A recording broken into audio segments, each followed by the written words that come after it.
Hello, everyone. Welcome back to Lincoln Journal-Star's Four Downs. Luke Mullin coming at you from Memorial Stadium, where it's a beautiful fall day. It might be November, but it doesn't really feel like it today. But of course, I think the mood inside Memorial Stadium was a little bit different today. Of course, the big question, Casey Thompson's health. And speaking with head coach Mickey Joseph, Thompson remains day-to-day. A little bit of good news, perhaps, so to speak. Thompson really looked rough there on Saturday is what Joseph said, and that was why he went on his TV show, his coach's show, and said he doesn't anticipate Casey playing against Minnesota. But, getting the chance to talk with Casey on Sunday, see him again today, feeling a little bit better. Of course, he was held out of practice today, just to get a chance to get the health back. And, of course, the issue he's dealing with, he was hit kind of on his elbow during that Illinois game.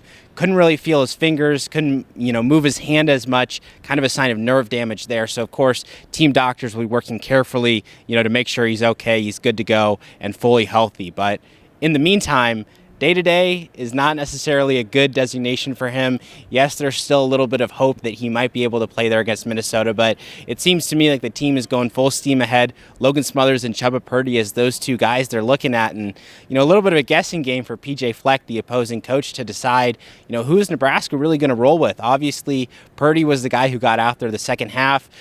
Talking to the players and coaches today, everyone said Chubba shows great arm strength there in practice, just hasn't necessarily translated to the game yet. And what Mickey Joseph said was Chubba just went out there and he was trying to force plays a little bit too much, just needs to settle down, let the game come to him. And that's something you kind of expect for a player who hasn't had a whole ton of starting experience playing on a big time level. So that's the Thompson injury update for now. Again, we'll keep asking about it as the week drags on, but still a little bit of optimism, but no certainty that he'll be able to be out there against Minnesota. And of course, that game is going to be another big-time physical challenge for the Huskers.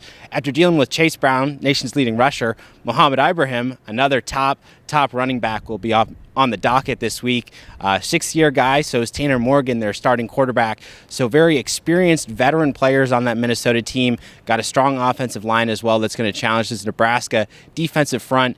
And that was the challenge everybody was talking about today. It's going to be a physical battle. And these last four games are all very similar in that regard. Teams that want to run the ball, teams that are solid up front. And again, couldn't get it done against Illinois. Can they make those adjustments this week to turn it around and deal with a similar challenge? Another interesting development that we heard today was freshman defensive lineman, or redshirt freshman D lineman, Jalen Weaver, will now be working at offensive tackle. And head coach Mickey Joseph said that was a decision that Weaver made himself. He asked to speak with Joseph, came to him, said, hey, can I move to the offensive side of the ball? Joseph said, of course, let's go, get after it. And Colton Feast, a guy who'd worked with Weaver a little bit there on the D-line, he said O-line might be more of a natural position for Weaver, especially you look at a guy of his size. I think he's about 6'8", 300 pounds.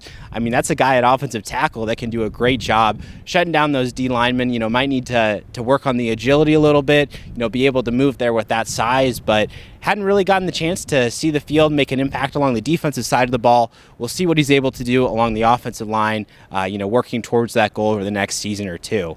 And the last thing, very interesting, our fourth down. A lot of players with high praise for Mickey Joseph today. It's been a very topsy-turvy season, so to speak, ups and downs, coaches being fired, changes to the coaching staff, all sorts of things. And Garrett Nelson saying, Mickey's done as good of a job as anybody in that position could be asked to do. He said that he's prepared the team. And that's something we've heard from all sorts of players, offensive or defensive side of the ball, no matter what position group they're in. These players are very confident that their coaches have done a good job setting them up for success, building a good game plan, and it just comes down to execution. So again, a lot of praise and confidence there from those players in Mickey Joseph. And real quick, a quick bonus fifth down for you today. Running back Arnold Barnes commits to Nebraska, making him the 15th commit in Nebraska's 2023 class. First running back had been recruited by Brian Applewhite, and of course from New Orleans, an area that Mickey Joseph knows well, his old stomping grounds. His name goes a long way down there, and I think as long as Mickey's on the staff, we'll continue to see Nebraska recruiting that New Orleans area very strongly. That's all I got today here from Memorial Stadium. Again, heard from coaches and players, a lot of developments. Casey Thompson's health still in question. We'll have more on that upcoming. But appreciate all of you tuning in to today's Four Downs. I've been Luke Mullin.